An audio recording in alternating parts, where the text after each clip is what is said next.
بسم اللہ الرحمن الرحیم السلام علیکم ورحمۃ اللہ وبرکاتہ۔ بالآخر مراد سعید نے بھی وہ بات کر دی ہے جو بہت سارے لوگوں کو اب سمجھ آ گئی ہے۔ عمران خان کی باتوں کو پارٹی کے اندر نہیں مانا جا رہا، ان کی حکم عدولی کی جا رہی ہے۔ عمران خان نے بھی اپنے ٹویٹر اکاؤنٹ سے ایک اہم پیغام جاری کروایا ہے، وہ آپ کو بتاتا ہوں۔ لیکن میرے پاکستانیوں، صورتحال کو آپ نے سمجھنا ہے۔ عمران خان کو مائنس کیے بغیر، عمران خان کے جگرناٹ کو غیر مؤثر کیے بغیر جو فیلڈ مارشل میر جعفر ہے نا، وہ کبھی بھی تا حیات حکمران نہیں رہ سکتا۔ اس بنیاد کو سمجھیں۔ میں ایک اور چیز نوٹ کر رہا ہوں، بلکہ آپ کو میں دکھاتا ہوں ایک چیز۔ ایک میرے پاس ابھی ایک ویڈیو آئی ہے اور میں آپ کو وہ ویڈیو دکھانا چاہتا ہوں کہ کس طرح سے عمران خان کی اپنی فیملی، ان کی اپنی بہنوں کو تضحیک کا نشانہ بنایا جاتا ہے۔ یہ ذرا میں چاہتا ہوں آپ ویڈیو ملاحظہ کریں۔ یہ گنڈا پور صاحب بول رہے ہیں۔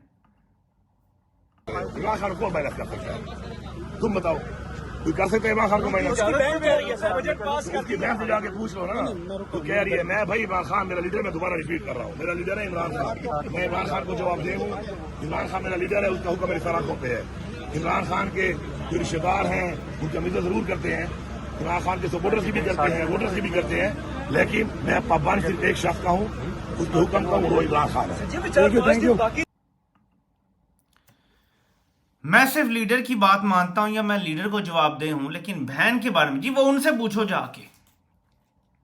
میں صرف ایک بندے کو جواب دے ہوں، میں اپنے لیڈر کو جواب دے ہوں، لیکن وہ جو آرڈر دیتے ہیں جیل سے وہ میں مانتا نہیں ہوں، جواب دے ان کو مانوں گا کچھ بھی نہیں۔ تو علی مین گنڈا پور نے سارے حیا کے پردے گرا دیے ہیں جو اب تک نظر آ رہا ہے۔ ظاہر ہے کہ ہم لوگ صرف تجزیہ کر سکتے ہیں اس صورتحال کا جو ہمیں سامنے نظر آ رہی ہے۔ ادھر عمران خان حکم دیتے ہیں، ادھر بندر والی نس پر سیدھا جا کے سپریم کورٹ گھس جاتا ہے، کوئی پروسیجر فالو نہیں۔ بھائی وہاں کون بیٹھا ہوا ہے جو ایسے سپریم کورٹ میں بیٹھ کے آرڈر کرے گا کہ جاؤ مل لو عمران خان سے؟ بہرحال تو صورتحال کیا ہے، میں آپ کو مراد سعید کی ایک ٹویٹ پڑھ کے بتانا چاہتا ہوں۔ مراد سعید لکھتے ہیں جب عمران خان کی واضح ہدایات موجود ہوں تو وہی پالیسی ہے، اس پر عمل درآمد سب پر لازم ہے۔ عمران خان کی ہدایات کی موجودگی میں کسی کے بیان کی کیا ضرورت باقی رہ جاتی ہے، اور جب خان کی ہدایات سے روگردانی ہو سکتی ہے تو میری کیا حیثیت ہے؟ اس سے آگے انہوں نے کچھ ایکسپلینیشنز دی ہیں، وہ بیان کرنا ضروری نہیں ہے، لیکن سادہ الفاظ میں اگر آپ کو میں مطلب بتاؤں تو مراد سعید کہہ رہے ہیں کہ اب پارٹی میں لوگ عمران خان کی بات بھی نہیں مان رہے تو میرے بولنے سے کیا فرق پڑے گا، میری کون مانے گا؟ یہ بالکل واضح اشارہ ہے، بغیر کھل کے کہے کہ اب عمران خان کی پارٹی ہی عمران خان کی بات نہیں مان رہی، یعنی سب کرنل کو پیارے ہو چکے ہیں، سب جرنیلوں کو پیارے ہو چکے ہیں۔ اس ایکویشن کو سمجھیں۔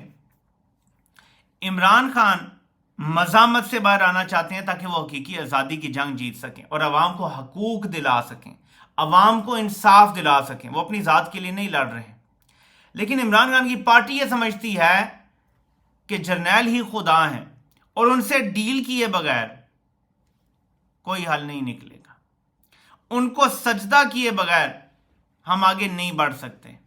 تو جب عمران خان ڈیفرنٹ پچ پہ کھیل رہے ہیں، پارٹی ڈیفرنٹ پچ پر کھیل رہی ہے، تو نتیجہ آپ کے سامنے ہے کہ 2.25 سال سے عمران خان جیل میں ہے۔ بہت ٹائم پہلے کچھ لوگوں نے کہنا شروع کیا، جس میں صدیق جان بھی شروع میں کہنے والوں میں تھے، کہ پارٹی کمپرومائز ہو چکی ہے، یہ لوگ کمپرومائز کر چکے ہیں جس کی وجہ سے عمران خان جیل میں ہے۔ یہ بات بڑی عجیب لگتی تھی کہ یار جیل میں تو فوج نے ڈالا ہوا ہے، لیکن اب یہ بات سمجھ آتی ہے کہ ایک بندہ اپنی مقبولیت کی انتہا پہ، پوری گیم سمجھیں، بندہ اپنی مقبولیت کی انتہا پر ہے، بندہ 2024 کا الیکشن ایسے جیتتا ہے کہ تاریخ کا بڑا کلین سویپ ہوتا ہے۔ پنجاب تک میں 2/3 اکثریت مل جاتی ہے، خیبر پختونخوا میں 3/4 اکثریت ملتی ہے، سندھ میں کراچی کلین سویپ ہوتا ہے، بلوچستان تک میں 4-5 قومی اسمبلی کی اور 10-15 صوبائی اسمبلی کی سیٹیں نکل آتی ہیں، یعنی کلین سویپ ہے سمجھیں آپ یہ۔ لیکن پارٹی کے اندر جو کمپرومائز لوگ ہیں وہ اس کو کسی بڑی موومنٹ میں ٹرانسلیٹ نہیں کر سکتے، کنورٹ نہیں کر سکتے، کیونکہ اتنی بڑی بیکنگ تھی عوام کی۔ جس رات مینڈیٹ چوری ہو رہا تھا، کرنیلوں کی ہدایات پر سب چوہے بن کے اپنے گھروں میں گھس گئے کہ ہم نے کچھ نہیں کرنا. اس رات عوام جذبے میں تھی. ایک دم سارے لیڈر نکلتے, سوشل میڈیا پہ پیغام جاری کرتے کہ فلاں مقام پہ پہنچو, فلاں مقام پہ پہنچو. ان کا باپ بھی نہیں کر سکتا تھا جنہوں نے ریگنگ کیا. نہیں جی ایک اور 9 مئی ہو جائے گا, تمہارا الیکشن جا رہا ہے, بڑھ گیا 9 مئی. تو اس کے بعد کیا ہوا کہ 2024 کا الیکشن بھی ضائع کیا. ایک ہفتہ گزرتا ہے الیکشن کو, کمشنر راولپنڈی کا بیان آ جاتا ہے. پی ٹی آئی کی کمپرومائز کی عادت, اس پہ بھی خاموشی, بالکل قبرستان جیسی خاموشی چھا جاتی ہے. حالانکہ اگر نون لیگ کو یہ فل ٹاس مل جاتی, انہوں نے اگلے 5 سال اسی کو رگڑنا تھا. ایک جج ارشد ملک کا کلپ انہیں ملا تھا, وہ بھی خفیہ ریکارڈنگ میں, اور اس میں اس نے کوئی ایسی بات نہیں کی تھی. صرف یہ کہا تھا کہ وہ مجھے انہوں نے ایک ویڈیو دکھا دی اور پتہ نہیں کیا ہوا. یہاں تو وہ کھل کے بول رہا ہے کہ ہاں ہم نے دھاندلی کی ہے, سرکاری افسر بول رہا ہے. لیکن پی ٹی آئی اس کو کیپٹلائز نہیں کر سکی. کیوں؟ عمران خان جیل میں تھا اور باہر جو تھے سارے کمپرومائز تھے. وی ہیو ٹو سے now every single one of them who is out side is compromised. یا ڈر کے, گھبرا کے, اپنے کاروبار کی وجہ سے, اپنی فائلوں کی وجہ سے, اپنی گندی ویڈیوز کی وجہ سے, آڈیوز کی وجہ سے, ان سب کی کوئی نہ کوئی کمزوری ہے جس کی وجہ سے یہ بزدلی دکھا رہے ہیں یا ہیں ہی کمپرومائزڈ اور غداری کر رہے ہیں. ایدر وے بیسٹ طریقہ کیا ہے؟ فار ایگزامپل, جس بندے میں تپڑ نہیں ہے وہ سیاست کنارہ کشی اختیار کر لے. اگر وہ نہیں کرنے دے رہے, ملک چھوڑ کے بھاگ جاؤ یار, کہیں جا کے سیاسی پناہ لے لو.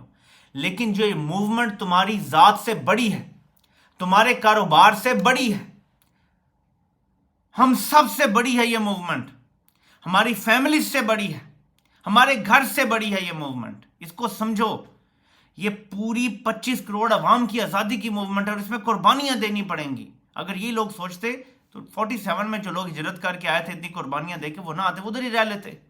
کیوں جانے دی تھی لوگوں نے آنے کے لیے ادھر؟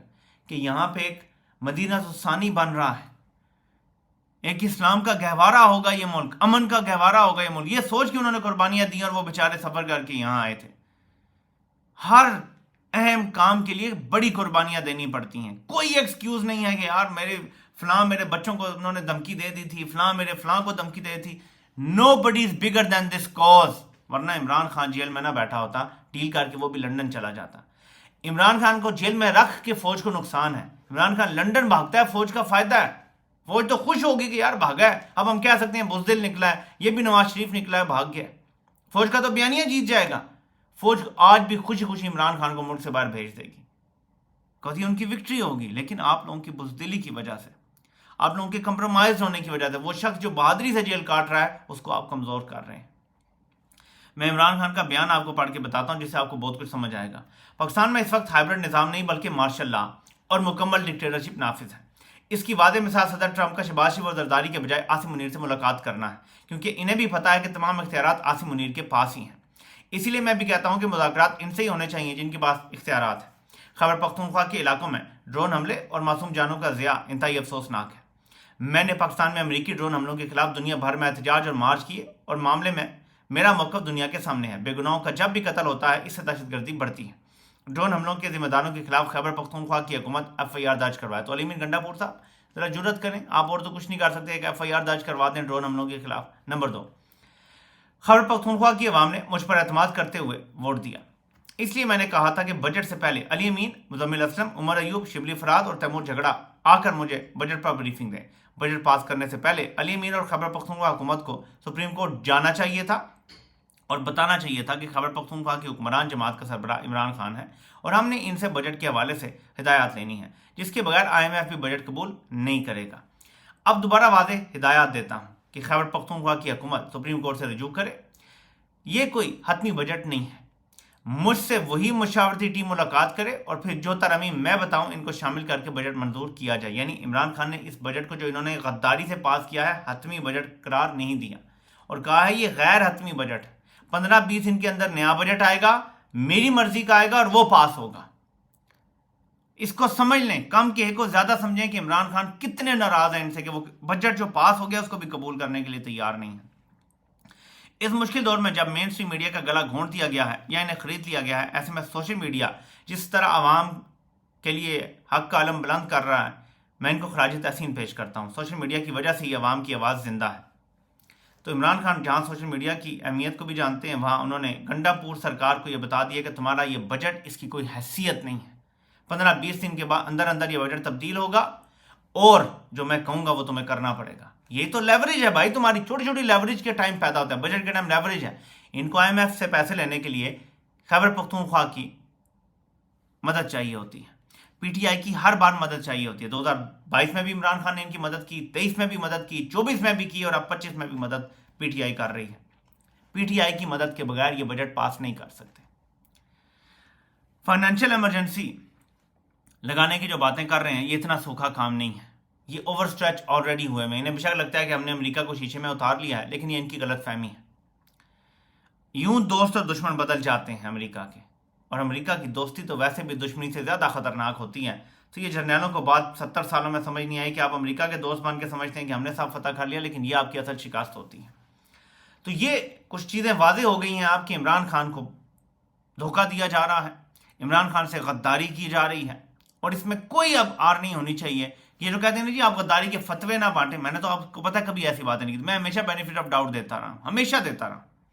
لیکن اب حالات اس قدر کھل کے سامنے آ گئے ہیں کہ اب بات نہ کرنا زیادتی ہے. عمران خان کی جیل فوج کی وجہ سے ہے, لیکن عمران خان کا باہر نہ آنا PTI کی قیادت کی وجہ سے. ایک بندے کی مقبولیت 90% ہو, آپ سوچیں, اور یہ احتجاج کی کمر خود توڑ دیں. کبھی 5 اکتوبر کو بھاگ جائیں, کبھی 26 نومبر کو عوام کو گولیوں میں چھوڑ کے بھاگ جائیں, اور اگلا لائے عمل بھی نہ دیں. چلیں جی آپ بھاگے وہاں سے اعلان تو کریں کہ انہوں نے گولیاں چلائی ہیں, ہمارے اتنے بندے مار دیے, ہم پھر آئیں گے. اس سے عوام میں جذبہ ہوتا ہے. ہم لوگوں کی جانب سے عمران خان نے نہیں کیا تھا, کچھ تھوڑی دیر کے لوگوں کو غصہ آیا تھا, پھر لوگوں کو سمجھ آ گئی تھی. جب عمران خان آئے تھے اسلام آباد تو وہ سامنے رینجرز کھڑے تھے ہزاروں کی تعداد میں, تو عمران خان نے کہا میں نے دیکھا یہ تو خون خرابہ کریں گے, تو میں نے پھر وہاں سے کینسل کر دیا احتجاج کیا, یہاں تو بڑا خون خرابہ ہو جائے گا. لوگ سمجھ گئے, کچھ تھوڑوں کو غصہ آیا, لیکن 2 دن بعد لوگوں کو سمجھ آ گیا کہ واقعی یار کتنی بڑی سازش تھی, یہ تو یہاں گولیاں چلنی تھی. یہ کام تب ہی ہونا تھا, اور عمران خان کو بھی انہوں نے گولیوں میں رگڑ دینا تھا. عمران خان سمجھ گئے ان کی سازش. اسی طرح بار بار عمران خان اپنے احتجاج مؤخر کرتے رہے, لیکن اگلا لائے عمل دیتے تھے. یہ لوگ تو بھاگ گئے اور غائب ہو گئے, اور اس کے بعد کوئی اگلا لائے عمل نہیں دیا. اب جب احتجاج کی بات ہو کوئی نام ہی نہیں لیتا, الٹا کہتے ہیں جی خیبر پختونخوا میں تو حکومت ہے, وہاں سے تو پھر تھوڑے بہت آ جاتے ہیں, پنجاب سے تو نکل ہی نہیں سکتے. مطلب یہ بالکل کمزور اور کمپرومائز ہو چکے ہیں سارے. دیکھیں عوام کو موٹیویٹ کرنا پڑتا ہے, ورکر تو آپ کا پھر بھی نکل آتا ہے, عوام کو موٹیویٹ کرنا پڑتا ہے, موٹیویٹ کر کے تب آپ انہیں باہر نکال سکتے ہیں. اور اس کے لیے عمران خان جیسی آپ کو ایک پریزنس چاہیے ہوتی ہے. آپ کو لوگوں کو موٹیویٹ کرنے کے لیے ایک بیانیہ دینا پڑتا ہے, لوگوں کو بتانا پڑتا ہے کہ کس قدر ظلم ہو رہا ہے قوم کے اوپر. دیکھیں نا, ظلم کا بدلہ ووٹ سے آپ نے ایک نعرہ لگایا, یہ کتنا کامیاب ہوا کہ لوگوں نے آ کے ڈھونڈ ڈھونڈ کے ووٹ دیا کہ یار کون سا آزاد ہے جو PTI کے لیے کھڑا ہے. یہ ہو سکتا تھا پاکستان جیسے ملک میں جہاں پہ غربت ہے اور جاہلیت ہے, لیکن ہوا, لوگوں نے ووٹ دیا. یہ لوگوں کے شعور کی وجہ سے ہوا ہے کہ اتنا شعور لوگوں میں آ گیا کہ لوگوں نے ڈھونڈ ڈھونڈ کے ووٹ دیا. آپ لوگوں نے وہ ساری محنت ضائع کر دی لوگوں کی. آپ نے عمران خان سے صرف غداری نہیں کی, ان 4 کروڑ لوگوں سے بھی غداری کی جنہوں نے ڈھونڈ ڈھونڈ کے آپ کو نشانوں پہ ووٹ لگائی. یہ 4 کروڑ لوگوں سے دھوکہ ہے, اور 4 کروڑ لوگوں کی فیملیز ملائیں تو تقریباً 8-10 کروڑ بنتے ہیں. یہ پاکستان کی تقریباً آدھی آبادی سے دھوکہ ہے جو آپ کر رہے ہیں, اور باقی آدھی بھی اسی انتظار میں بیٹھی کہ پاکستان ایک دن تبدیل ہوگا, پاکستان کے حالات اچھے ہوں گے, پاکستان میں امن آئے گا, آئین آئے گا, قانون آئے گا, انصاف آئے گا. لیکن آپ لوگوں نے سب کو دھوکہ دے دیا. سو غور کریں اپنی اداؤں پہ, کیونکہ عوام اب یہ BS لینے کے لیے تیار نہیں ہے.